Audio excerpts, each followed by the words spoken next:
올립니다.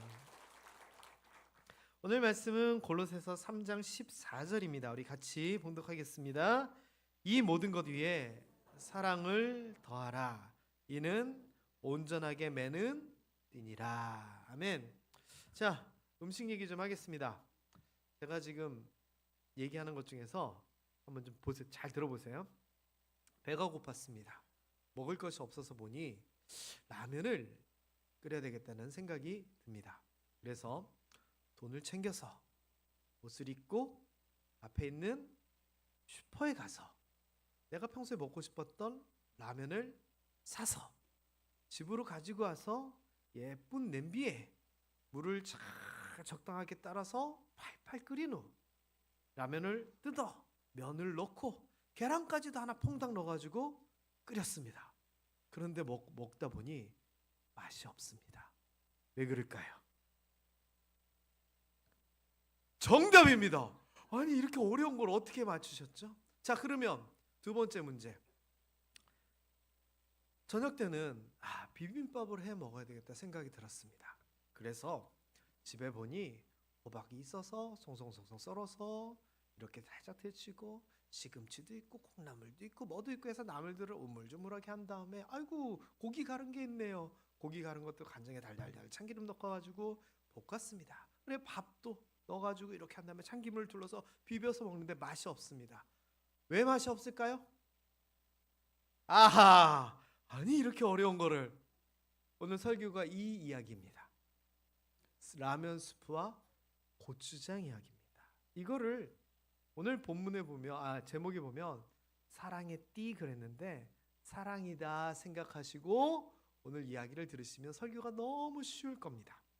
자, 5월 첫 주 어린이 주일에 설교를 했는데 무슨 설교를 했느냐?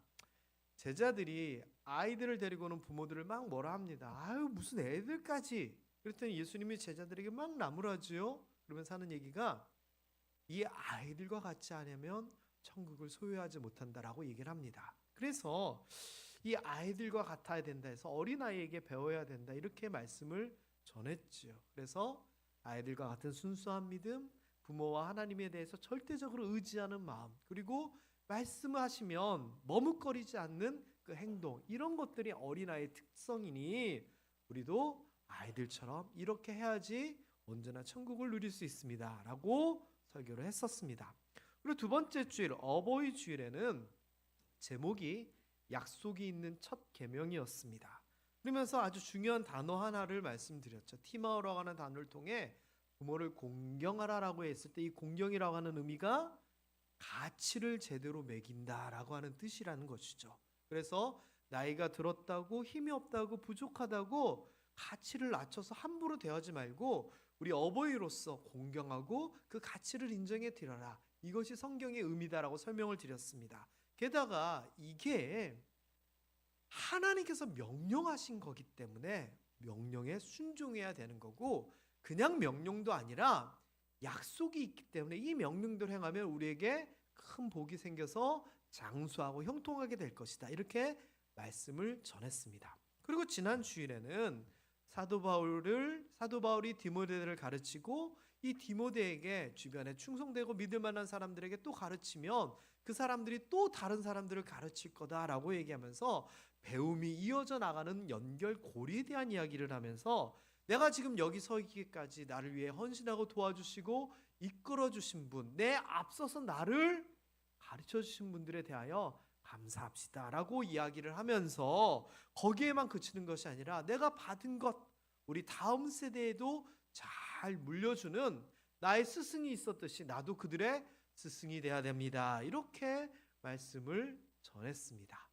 그래서 지난 이 3주간의 이야기들을 보면 우리가 살아감에 있어서 우리 가정에서 우리 교회에서 또는 학교에서 이웃들과의 좋은 관계를 만들어 나가기 위한 화목하기 위한 성경적인 원칙을 제가 설명을 해드렸습니다. 자, 그런데요, 제가 했던 이 설교 내용 중에서 새롭거나 어려운 내용이 있었습니까?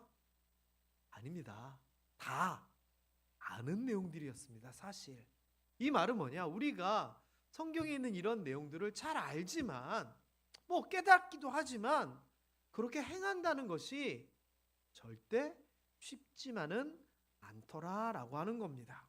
알면서도요, 부모 자식 간의 관계, 뭐 스승과 제자와의 관계, 이런 관계들이 과연 잘 만들어지고 화목하고 아름답던가요? 아니요. 우리는 다 알지만 이 관계가 참으로 어려운 사람들이 분명히 있습니다. 왜 그럴까요? 성경에서 그 이유를 알려줍니다. 자, 오늘 보는 이 골로새서 3장에 보면은 14절 앞에 12절에 우리가 사람들 사이에서 어떻게 살아야 되는지에 대한 태도를 알려줍니다. 노란 글씨만 한번 읽어볼까요? 시작. 하나님이 택하사 거룩하고 사랑받는 자처럼. 자, 우리가 사람들을 대하는데 어떻게 대해야 되느냐? 너 좀 잘해라, 이 이야기를 하시는데 어떻게 잘해야 되냐면은 우리가 하나님이 택한 사람답게 살라는 겁니다. 그리고 거룩한 삶을 살려는 사람답게 이게 좀 드러나라는 겁니다. 게다가 하나님의 사랑을 받은, 하나님의 사랑을 입었으면 입은 대로 좀 살라는 겁니다. 이게 뭐냐? 태도이자 인품입니다. 인품이라는 것은요, 내가 일부러 막 이렇게 한다고 해서 남들이 인정해 주는 것이 아닙니다. 은은히 배어나오는 나의 품격이거든요. 예를 들면 김세웅 목사에 대해서 여러분들이 생각할 때 무슨 이미지가 있을까요? 까분다, 먹는 거 좋아한다, 농담 잘하는데 그 농담이 무섭다, 뭐 이런 그런 게 있잖아요. 근데 제가 아무리 저는 무거운 사람입니다, 저는 소식합니다, 실제로 소식합니다, 그리고 저는 모든 말에 한마디 한마디에 의미를 둡니다, 제가 아무리 말을 해봐야 말하기 이전에 제 삶을 통해서 여러분들에게 전달됐던 것들이 있잖아요. 그게 그 사람에 대한 평가이자 인품입니다. 그런데 우리가요, 성경에서 뭘 얘기를 하냐면은 하나님이 너를 택하셨잖아, 거룩하게 살라고 하셨잖아, 너 하나님의 사랑 많이 받았잖아, 그러면 그런 사람답게 살아라는 겁니다. 근데 우리가요, 나는 그리스도인입니다, 나는 뭡니다, 아무리 얘기해봤자 우리의 삶이 이런 삶이 아니라면 남들에게 통하지가 않는 거예요. 여러분, 우리가 남들에게 이렇게 비춰질 수 있도록 그렇게 살아가기를 주님의 이름으로 축복합니다. 하나님이 택한 사람답게, 거룩한 사람답게, 하나님 사랑 많이 받은 사람답게 살아가야 됩니다. 자, 그러면서 이렇게 우리가 갖춰야 될 태도가 있는데 이런 태도를 가지고, 마음가짐을 가지고 살아가면서 어떻게 구체적으로 살아야 되느냐? 노란 글씨 시작. 긍휼과 자비와 겸손과 온유와 오래 참음을 가지고 사람들을 대하라는 겁니다. 자, 제가 이 단어들에 대해서 원어들을 좀 찾아봤더니 그렇게 어렵지 않아요. 긍휼하고 자비를 같이 묶어서 보면은 긍휼이라고 하는 말은 내장, 창자를 의미하는 단어예요. 그래서 이 마음속으로부터 깊숙하게 나오는 다른 사람들을 향해 주는 그 마음을 얘기해요. 그래서 남들을 향할 때 진짜 마음이 너무 아파가지고 불쌍히 여기는 것이 긍휼이지 그냥 형식적인 게 긍휼이 아니라는 거예요. 그 다음에 나오는 이 자비라고 하는 것은 역시 같은 개념인데 불쌍히 여기고 사랑하는 거죠. 근데 이거는 겉으로 드러나는 거예요. 그래서 긍휼과 자비는 마음으로도 그 사람을 불쌍히 여기고 실제 우리 삶에서도 그 자비로움이 드러나는 그런 삶을 얘기하는 거예요. 이 두 가지가 함께 가야 돼요. 마음으로만 불쌍히 여기면 안 돼요. 실제로도 불쌍히 여기는 삶을 살아야 되고 겉으로만 뭐 나눠주고 이런 형식적인 게 아니라 그 마음속에서 깊이 우러러 나오는 자비와 사랑이 있어야 된다는 거죠. 그 다음에 겸손이라고 하는 단어가 나오는데 말이 되게 힘들더라고. 타페이 노프로시네. 여러분, 그런데 이 겸손이라고 하는 표현 중에 원어를 찾아봤더니 무슨 단어가 연결이 되냐면은 제 그 어원을 찾아봤더니 굴욕감이라고 하는 단어가 나와요. 굴욕감. 굴욕감은 뭐예요? 내가 무시당하고 내가 창피를 당해서 생기는 부끄러운 마음. 그러면서도 막 화도 나고 뭐 어쩌지도 못하고 하는 이게 굴욕감이잖아요. 그런데 겸손이 굴욕감이라고 하는 단어에서 나왔다는 거예요. 이 말은 뭐냐? 나는 훌륭하고 내가 맞고 내가 뭔가를 가지고 있음에도 불구하고 낮춰서 나보다 못한 사람 앞에 머리를 숙이는 거예요. 그러면 내가 부끄럽기도 하고 내가 굳이 이럴 필요가 있나 이런 마음이 들겠지만 그만큼 머리를 숙이고 낮추는 것, 부욕감이 들 만큼 내가 낮아지는 게 겸손이라는 거예요. 여러분, 쉬워요, 어려워요? 어려워요. 그런데 이렇게 살래요. 자, 그 다음에 온유라고 하는 마음은 기질이에요, 기질. 그냥 온유하다는 게 그냥 웃으면서 하하하 웃으면 온유해 보여? 웃음 하나로 다 온유가 되나요? 아니요. 그 사람과 살다 보면 실제로 이 사람이 온유한지 아닌지는 아까 얘기한 성품 이런 것처럼 그 사람의 전반에서 느껴지잖아요. 여러분, 사람이 좀 센 사람이 있고 부드러운 사람이 있고 급한 사람이 있고 이거는 말이나 행동으로서 여러분들 다 알잖아요. 근데 여러분을 주변에서 평가할 때 그 사람은 온화한 기질을 가졌어? 쉬운 거 진짜 아니에요. 어려워요. 그런데 그렇게 사람을 대하래요. 그리고 마지막에 오래 참음이라고 하는 말은 이거죠. 내 감정과 생각을 다 누르면서 참고 끈기 있고 자제를 하는 삶을 살라는 거예요. 자, 그러면 이 긍휼과 자비와 겸손과 온유와 오래 참음을 가지고 우리가 사람들을 대한다. 쉬워요, 어려워요? 진짜 어려운 거예요. 진짜 어려운 거예요. 제가 오늘 아침에 이 말씀을 다시 한번 살펴보면서 쭉 읽으면서 이 부분을 읽으면서 제가 한숨이 나오더라고요. 왜? 저도 어렵다는 걸 알거든요. 그럼에도 불구하고 하라고 하니까 그래 나도 이렇게 살아야 되는데 하면서 스스로가 이 생각을 하면서 에휴 하면서 저의 부족함을 아니까 한숨이 나왔어요.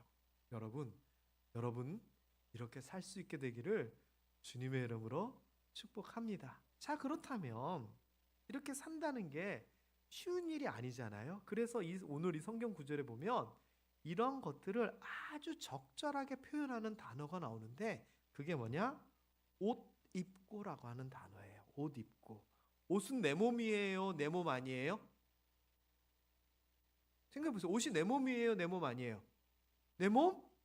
아니에요. 옷을 입으려면 아무 생각 없이 가만히 있으면 옷이 착착착착 예쁜 옷이 입혀져요? 아니면은 옷을 사기 위해서 돈을 모아서 예쁜 옷을 사러 가가지고 옷을 사서 빨고 다리고 그다음에 정성 들이게 입어야지 입혀져요. 그 이야기를 하는 거예요. 실제로 이 옷 입는다는 말이 착용하다 걸치다 이 단어 맞거든요. 그런데 옷을 입으려면 의도하고 노력하고 준비를 해야지 옷을 입을 수가 있어요. 내 몸이 아니지만. 그런데 이렇게 준비하고 노력하고 좀 생각을 해가지고 옷을 입으면 남들이 나를 볼 때 내 속에 감춰진 내 몸을 봐요? 옷을 봐요? 옷을 보는 거예요. 그래서 내 몸이 아닌 그 옷이 나를 표현하게 되잖아요. 그 이야기가 뭐냐? 긍휼과 자비와 겸손과 온유와 오래 참음이 나의 본성이 아니고 나의 모습이 아니에요. 그런데 그렇게 하기 위하여 노력하고 준비하여서 내 몸에 걸쳐서 나에게 맞추라는 거예요. 그러면 남들이 내 부족한 본 모습이 아니라 긍휼과 자비와 겸손과 온유와 오래 참음을 보면서 나를 뭐라고 생각하느냐? 하나님의 택한 사람이네. 거룩하게 살아가네. 사랑 많이 받은 사람이네라고 생각을 한다는 거예요. 그러니까 여러분, 이게 얼마나 중요한 얘기예요. 우리가 겸손과 온유와 자비, 긍휼 등등등 어렵지만 마치 옷 하나를 잘 빨아서 다려서 입는 것처럼 그게 나의 삶의 한 부분이 될 수 있도록 나를 표현하는 한 일부가 될 수 있도록 만들어 나가고 노력해야 된다는 거예요. 그런 여러분이 될 수 있게 되기를 주님의 이름으로 축복합니다. 이 앞에 걸 다 얘기하면 복잡하고 잘 못 외우시니까 좋은 품성이다 라고 표현하면서 옆에 분들에게 이렇게 축복합니다. 좋은 품성으로 옷 입으시기 바랍니다. 시작. 그랬으면 좋겠습니다. 자, 그뿐만 아니라 좀 더 삶을 구체적으로 더 쉽게 13절에서는 뭐라고 얘기하냐면은 서로 용납하라라고 하는 겁니다. 자, 그런데 누구를 용납하라 그랬냐면은 불만이 있는 사람에게 용납하라는 겁니다. 불만이 있는데, 자, 누가 옆에서 막 뭐 어떻게 가지고 내가 막 불만이 여기까지 찼어요. 자, 1번 어떻게 하느냐? 대놓고 뭐라 한다. 2번 삐져가지고 아는 척도 안 한다. 3번 그냥 웃으면서 넘어가지만 속으로 콩 해가지고 두고두고 뒤끝있게 행한다. 자, 여러분은 1번이에요, 2번이에요, 3번이에요? 자, 한번 여론조사 모처럼 한번 해볼까요? 자, 1번 나는 그냥 얘기해버리고 만다. 불만 있으면. 두 분이 자수하셨습니다. 자, 2번 나는 그냥 삐져버리고 상대도 안 해버린다. 불만 있으면. 제가 손들었네요. 3번 그냥 넘어가는 것 하지만 두고두고 속에 꽁해 있는다. 3번 치성형님? 머리 긁으신 거죠? 타이밍이 오묘했습니다. 깜짝 놀랐습니다. 자, 여러분, 불만이 있으면 우린 사실 그런 방식으로 대처를 하잖아요. 성경에서는 지금 뭐 어떻게 하라고요? 서로 용납하라는 거예요. 용납이라는 말이 뭐예요? 받아주라는 거예요. 받아주라. 그런데 받아주는 이게 쉬워요, 어려워요? 진짜 어렵잖아요. 그래서 이해하고 받아주는 거 정말 어려운 건데 성경에서 그렇게 하래요. 이게 하나님이 택하사 거룩하고 사랑을 입은 자로서의 태도라는 거예요. 그러면 옆에서 누가 뭐라고 해서 뺑 하고 그러면 아까 얘기한 것처럼 하나님의 사랑 같지가 않다는 거예요. 우리 옆에 분들에게 또 이렇게 좀 부탁을 한번 하겠습니다. 불만이 있더라도 용납해 주세요. 시작. 정말 어려운 일입니다. 그런데 이래야 됩니다. 그 다음에 두 번째, 용납할 뿐만 아니라 어떻게 하라고요? 용서해 주래요. 더 어려운 게 있어요. 더 어려운 게 이거예요. 용납은 그래 알았어 그냥 이게 용납인데, 용서는 어떻게 해요? 괜찮아, 봐줄게, 없던 걸로 해줄게. 이거는 진짜 어려운 거잖아요. 그런데 이렇게 하래요. 그러면서 하는 얘기가 우리가 항의도 못하게 성경에서는 딱 잘라서 이렇게 얘기해요. 주께서 너희를 용서한 것처럼 너희도 서로 그렇게 용납하고 용서하라. 할 말이 없잖아요. 하나님, 저 사람은 이렇게 큰 죄를 지었는데 니는, 이 말 한마디에 우리는 할 말이 없잖아요. 그래서 여러분, 우리가 사람을 대함에 있어서 우리 자녀이건 우리 부모이건 또는 우리 주변에 누구이든지 용납하고 용서하는 거 힘들지만 해야 돼요. 서로 이해하고 받아주고 용서하는 것. 이렇게 되면은 가정이 화목할 수밖에 없는 거고, 반대로 얘기하면 이게 너무너무 힘들어서 가정이 힘들어지는 거 아닌가 싶기도 합니다. 그런데요, 잘 보세요. 지금 이렇게 제가 얘기한 것처럼 뭐 긍휼히 여기고 뭐 용납하고 용서하고 이런 좋은 품성들과 행동들을 하면 우리 가정이 완벽하게 다 화목해지고 온전해질까요? 아니에요. 고린도전서 13장을 사랑장이라 그러잖아요. 여기에선 뭐 어느 정도까지 얘기하는 줄 아세요? 너희 몸을 불사르게 내어줄지라도 뭐가 없으면, 사랑이 없으면 유익하지 않다라는 겁니다. 그러니까 겉으로 목숨을 던질 만큼의 헌신과 대단한 삶을 살았더라도 그 속에 사랑이라고 하는 진짜 알맹이가 없으면 그거는 울리는 꽹과리와 같다라고 이야기를 하는 거예요. 이거는 사실 예수님께서 바리새인들에게 아주 적나라하게 지적했던 내용이에요. 그들의 형식과 그들의 삶은 완벽한 삶이었어요. 구제하고 기도하고 말씀 따라 살고. 그런데 예수님께서 맨날 지적하셨던 게 뭐죠? 그 안에 믿음이 없다, 그 안에 사랑이 없다, 본질이 없음을 가지고 맨날 야단치잖아요. 겉으로는 하지만 내부적으로 그 마음은 엉터리다라고 하면서 막 야단치잖아요. 우리가 아무리 긍휼한 삶, 온유한 삶, 절제의 삶 이런 삶을 살고 막 용서해주고 용납하는 것 같이 하지만 그 안에 사랑이 없이는 안 된다는 거예요. 우리가 긍휼, 자비, 용서, 인내, 희생 안 해봤습니까? 그런데도 안 된다는 것은 부족한 것이 있다라는 거예요. 그게 뭐냐? 바로 사랑이라는 거예요. 그 말씀이 오늘 본문이에요. 너희가 이런 삶을 살고 이렇게 긍휼히 여기고 온유히 여기고 용납하고 용서하고 다 좋아. 그런데 그 다음 얘기 노란 글자 시작. 이 모든 것 위에 사랑을 더해라. 다른 얘기로 하면 이렇게 해서 아무리 해봐도 사랑이 없으면 우리 하는 말로 파이라는 거예요. 이 사랑을 뭐라고 표현했냐? 킹 제임스 버전을 보니까 입으라. 아까 앞에서 옷을 입으라 그랬잖아요. 맨 마지막에 긍휼을 입고 뭐를 입고 사랑을 입으라라고 얘기를 해요. 그리고 이 공동 번역에서는 이 모든 것을 사랑을 가지고 실천을 하라라고 얘기를 하는 거예요. 여러분, 이거를 온전히 매는 띠다라고 얘기를 해요. 옷을 입었는데 맨 마지막에 예를 들어서 벨트를 안 매고 맨 마지막에 정돈하는 이 띠를 안 맸다 싶으면은 그 완전히 옷 입은 게 의미가 없어져요. 얼마 전에 제가 외부 행사에 나갔는데 그 체육대회 세미나에서 총동문대회 다녀왔잖아요. 그때 저희가 탁구 2등 했습니다. 너무너무 사실 저도 자랑스러운데 하여튼 가는데 그 도착하기 전에 그 앞에 마을에서 점심을 먹게 됐어요. 그 바로 앞에 마을에서 둔내라고 하는 강원도에 있는 조그만 마을이에요. 근데 그 둔내시에 들어가서 밥을 먹으려고 하는데 일어나려고 하다 보니까 허리띠가 툭 터지는 거예요. 왜 터졌을까요? 아니 밥 먹기 전이에요. 제가 배 나와서 터진 건 진짜 아니고요. 좀 낡았는지 툭 하고 터져버린 거예요.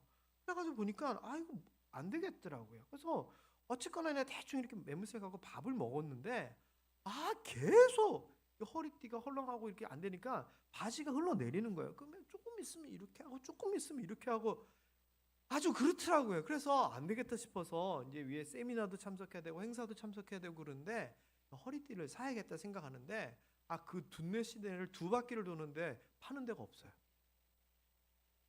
그래가지고 그러면 큰 마트를 가자 그랬더니 그래도 하나로마트가 제법 큰 게 있더라고요. 갔는데 모자 있고 장갑 있고 다 있는데 허리띠를 안 팔아요.